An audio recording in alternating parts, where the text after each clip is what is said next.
There is a trend going around where you try caviar on McDonald's chicken nuggets. Come hang out with us at our Friendsgiving. So fun. Today, I'm going to be going through my fall sweaters. I did some online shopping and I bought 2 designer bags. Okay, but here's the problem. They are both leopard print and I could not decide by looking at them on the internet which one I wanted, so I bought both. Influencers have gotten very out of touch lately. Case in point, Jaclyn Hill. Jaclyn Hill decided to get on the TikToks and, complain about her follower view count. Why is it so low? Well, Jaclyn, today we're going to be talking about why your view count is so low. The fact that Jaclyn Hill got on here and talked about how people scroll past her content and don't engage with their content anymore, and she just doesn't understand why, right? Okay. And then multiple people got on there who are still following her, commented and were like, I love you, but it's just like you're sitting here buying purses that are worth my entire yearly income and it's just not relatable. I'll scroll past it, giving her advice like if you just make relatable content again, yada yada. And she's like, bags worth more than your income? I also post dupes and more affordable. We can't afford the dupes. We can't afford the affordable stuff, baby. Have you seen the economy? People are struggling to buy food. You think we're gonna buy the dupes? Like it's giving out of touch. It's giving like, no, but you don't get it. No, you don't get it. People are out here wondering how they're gonna buy Christmas for their kids, okay? And you're sitting here complaining about how you're feeling left out of TikTok. Babe, you don't need the TikTok income. You will be okay. And the fact that people are literally sitting here trying to give you constructive criticism that might help, and you're responding to every single one with a tude.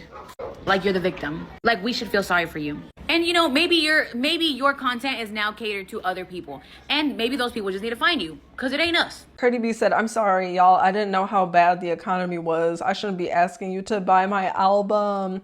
So Jaclyn Hill, if you didn't know, also when she was with her ex-husband, they were on food stamps for a while. Now, I think there is talks around the internet where Jaclyn Hill comes from a well-to-do family, but I think from what I have learned about her is her family didn't really help to support her and John Hill, hence, Jaclyn Hill, her ex-husband.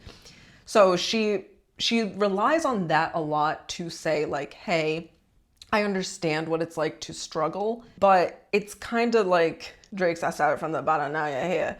Where, Drake, did you really struggle?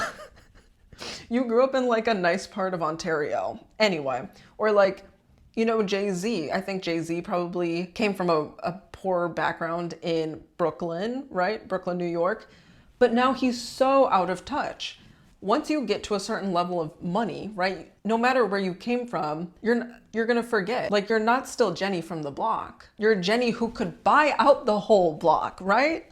So I think there is just genuinely something that goes on chemically when you gain more resources and you think you can still rely on your old self to keep you covered, but you still are out of touch. You still have more money than the masses do. Jaclyn Hill posted a video complaining that TikTok is putting her in jail and there's bots and she's not getting engagement on her videos. Girl, you are so unrelatable. And the fact that you're not like clocking that just proves how out of touch these influencers are. Like they become popular. Some of my favorite influencers have become popular and I just have to unfollow them because it's like the fame gets their head. They're going out buying new diamond bracelets, new designer handbags. Like all they do is, and I know this isn't like their full day. We're only seeing a snippet of it, but like to me, it looks like all they do is wake up, make their aesthetic coffee, lounge around, answer some emails, do some brand deals, open thousands of cardboard boxes of free PR, and then go to the gym, go to Pilates, do their night skincare routine, and go to bed. That's how it comes off. And the fact that they're not taking a step back and trying to understand how us normal people see it from our perspective is just another reason why they're so out of touch. And then they buy these huge homes in Calabasas or wherever it is in Southern California. Like, I don't know. The fact that they don't understand and they're blaming it on the TikTok algorithm. No, babe, like we don't want to see that stuff. We want to see real life stuff. We want to see the struggle. We want to see, the people that are sitting in their office 9 to 5 grinding or starting a business or like doing what they have to do to get by because that's real life. Like you're living like a celebrity and I just am baffled by it. Jaclyn Hill posted a TikTok talking about how she doesn't get as many views as she used to and how she has millions of followers and only gets like 30,000 views. And I have an opinion on that I wanted to share because I feel like it's kind of important to talk about. I'm 30 years old and I specifically remember watching Jaclyn Hill and all those OG influencers on YouTube back then when they were truly like teaching us how to do makeup. But I think the point I'm trying to make here is that the unfortunate part of getting like super famous on social media is that inevitably you do kind of become not relatable like at all. Because now I'll watch her videos, and I think I watched a video of hers where like she did like a closet tour. She was like cleaning out her closet, and my jaw dropped at like how many pairs of jeans she had, how many handbags she had. Don't get me wrong, like I have, you know, quite a bit of shoes. I have like a Louis Vuitton bag up there. Like, you know, I have a job. If I want to treat myself here and there, I will. But like my jaw dropped when I saw how big her fucking closet was and all the clothes she had. I was like, who needs all that? Like I literally ended up scrolling past the video because I was like, that is not normal. And that's not to say like she can't do that. She absolutely can. But like, I don't know, for me personally, like watching that, I'm like, I just can't relate to you anymore. And I think when people start to get super famous, their authenticity and just being relatable, it just naturally kind of goes away. When I'm watching someone on TikTok or YouTube, whatever, I truly want to feel like I'm talking to my friend. I think that there is a way to do that, even if you do have a lot of money or you're buying all these nice things and you have this like luxurious lifestyle. I'll give you an example. Carly Bybel. Carly Bybel, I have literally watched her, I'm not even kidding you, since she was like 20 years old. She is my favorite influencer ever. I feel like she's one person that does success the right way. Like I still watch her to this day and I still feel like I'm talking to my friend on FaceTime. That is the difference. And I think that's what these like big influencers that are not relatable anymore but used to be are like missing. Maybe my views are high, but my comments are low and the likes are low. It's like, okay, so my audience. It's because we're tired. We're all tired. We are in a generation now where influencers and content creators are just becoming so exhausting to the point where we don't even care about what they post because it doesn't seem relevant to our basic needs. And I'm not saying that every single influencer has to cater to what we like, which is the whole point of having different genres. But if you're complaining about getting like 900,000 views and like 20,000 comments or 2,000 comments, then it really shows where your standards are between community and financial stability. These new like influencers that are saying that they want to relate and be relatable and connect with their community are the same influencers that also do like 100 Louis Vuitton bag unboxing like it's something that we do on a normal Tuesday. So I don't understand why complaining about you not having enough when you already have enough to people that are trying to give you more than enough is not enough. People have bills to pay, have groceries to buy, and have gas to fill up for their tanks so they can go to their 9-to-5s, not cater to you unboxing 50 PR packages a day or doing another makeup thing or talking about something about beauty or whatever bougie thing that you got. And don't get me wrong, people like these influencers, they do deserve it. They do deserve it all. But when they're complaining that no one's interacting with it because they're so like locked into the dystopian mind of bougie culture, they seem to forget where they came from and how they started. And that's from the viewers. Her audience grew up and has real bills to pay. We can't buy 27 lip liners on our credit card no more. I mean, that's true. We don't care about influencers anymore. People can't feed their families right now. It's a hard time for the nation. Most influencers like her are not relatable anymore. And I would wager she really wasn't ever relatable. She always had something that you wanted. Like, even though she was poorer, right, when she started YouTube, she was still a Mac girl. Like, being a Mac girl, the makeup girl, that was really cool. And I think kind of hard to get. I wouldn't know, because by the time I was an adult and could get a job, that really wasn't a thing anymore. Jaclyn's always been someone that you aspire to be. She's never been relatable, so I don't know why anyone ever really related to her. You just liked her because she's incredibly charismatic.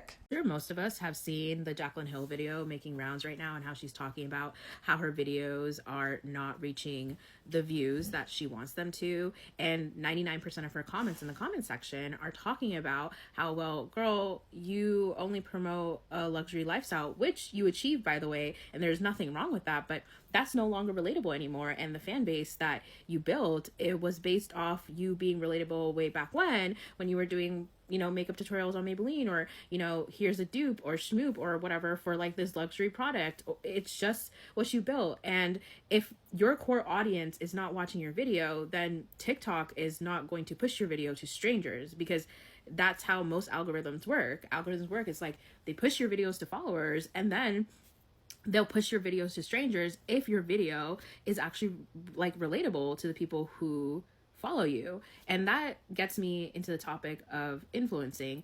And, you know, it's interesting. I see people like Jaclyn, and I love that she's living the luxury lifestyle. Do I relate to her at all? No, not at all. Like, I love Jackie, but like, I can't afford half the clothes that she puts on her body. I can't even afford the house that she lives in, but I love seeing her that way. It's funny. Like, I will never skip a Jaclyn video, but other influencers like Michaela and Jaclyn Hill, and even, you know, like Alex Earl, or even like, I don't know, the younger TikTok influencers, I want to say Addison Rae because she's no longer on TikTok. When I see them and they're doing luxury, it's almost like when I see Kim Kardashian doing like a luxury ad or promoting whatever she's promoting, I don't care for it. I'm like, I don't care for it. I'm just like, this doesn't relate to me. I can't afford it. Like, I feel terrible. And it's like, you know, so many of these influencers are wondering like what's happening to their fan base, like why aren't they getting the views or the likes or whatever, and it's because we don't relate to you.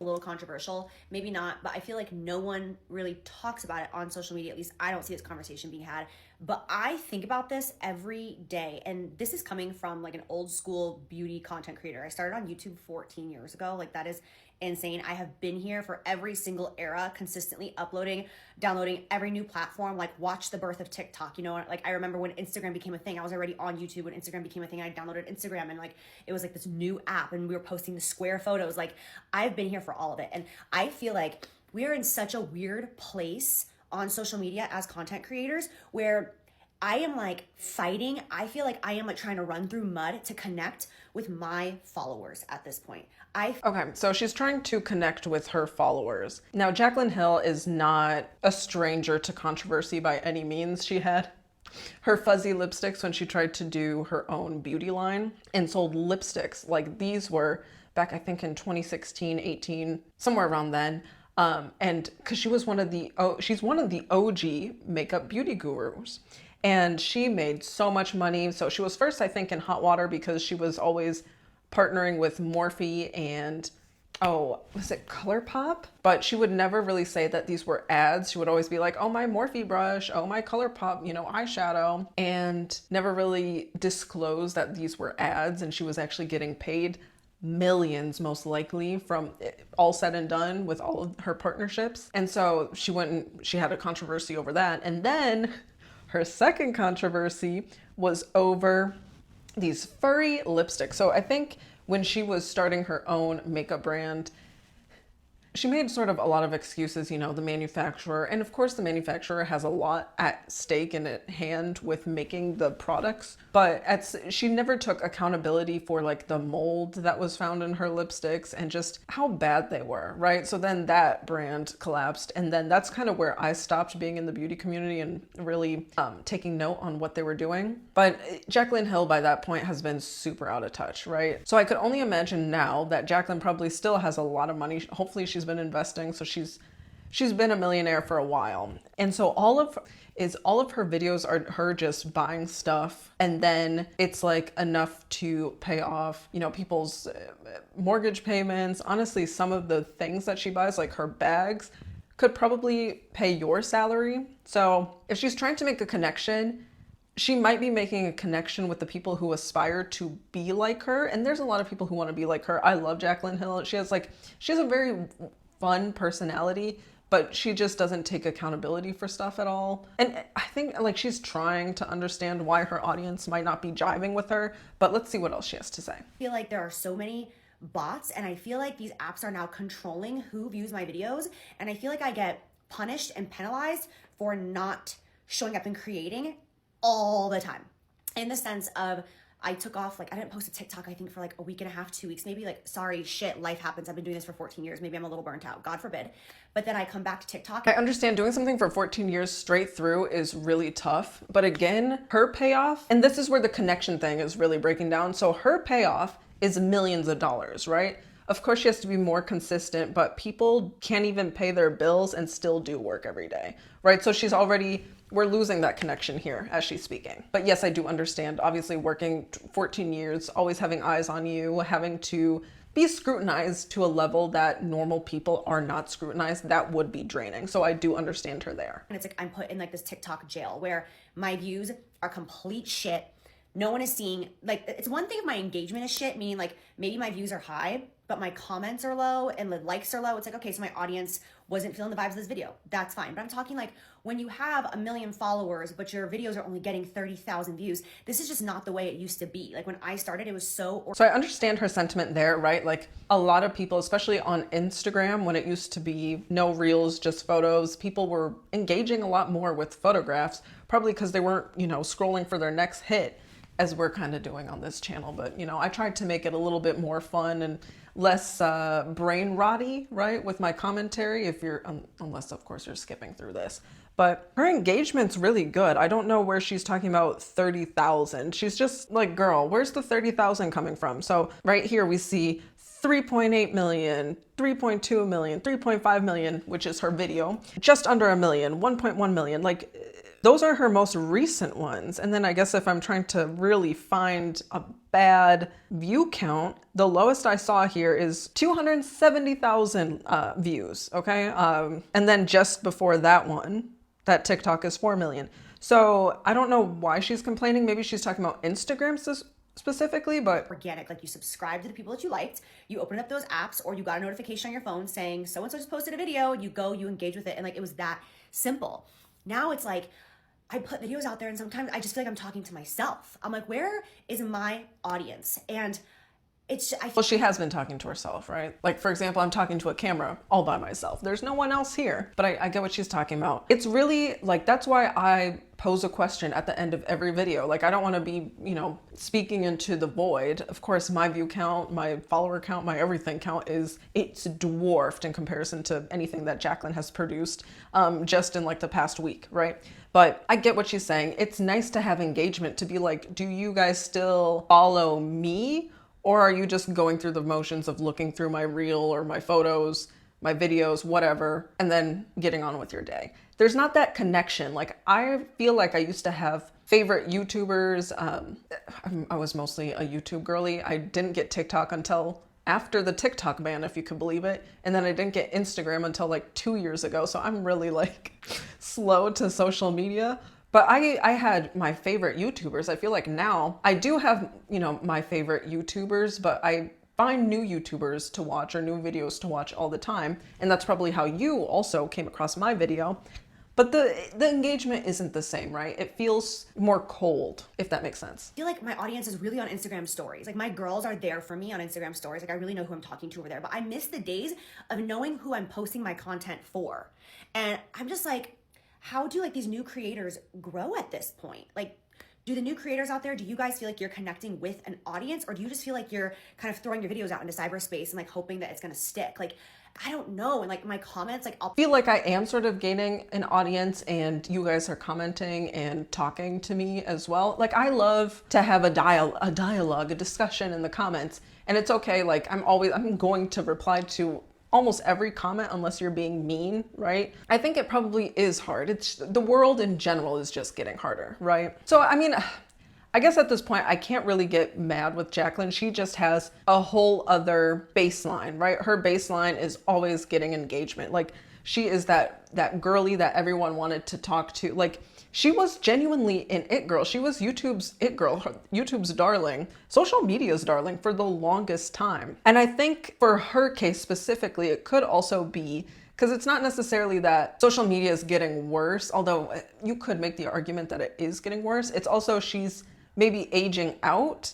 And I don't mean like she's getting old and ugly. Like, her original audience, like me, I'm 28. Her original audience is getting older. We're less influenced. We've been on the internet for a longer time, so we don't get as starstruck and wowed by luxury item. Whereas if her audience skewed younger, and I don't think it probably does, I don't think it's the old young audience that she used to have back in 2014 when she was super popular. It's just different now, right? That being said, her audience also probably has more money than teenagers do. But I don't see a lot of people having this conversation. This will probably put me in TikTok jail for like the next 6 months. So if you see me, hi, I love you and I miss you, and that's it. And Jaclyn knows what she's doing with this, where she's complaining about getting 30,000. She's again doing a hyperbole. I hope she doesn't mean she's getting 30,000. Like, girl, we went through your view count. It's not 30,000. But girl, we can't afford fruit. You're telling us in front of your $800 Balsam Hill tree and $135 sweatshirt. I can't connect to a $10,000 purse or shoe haul when $10,000 would literally pay off all my loans and change my life. I also do giveaways all the time. Let me know your thoughts on Jaclyn Hill. Do you think she's an out of touch influencer? I personally think she's always been out of touch. Do I still like Jaclyn Hill? Yes. Will I watch her videos? No, because I like to keep that vision that I had of her when I was younger alive. But if you like this video, like it. If you dislike it, and I'll see you in the next one.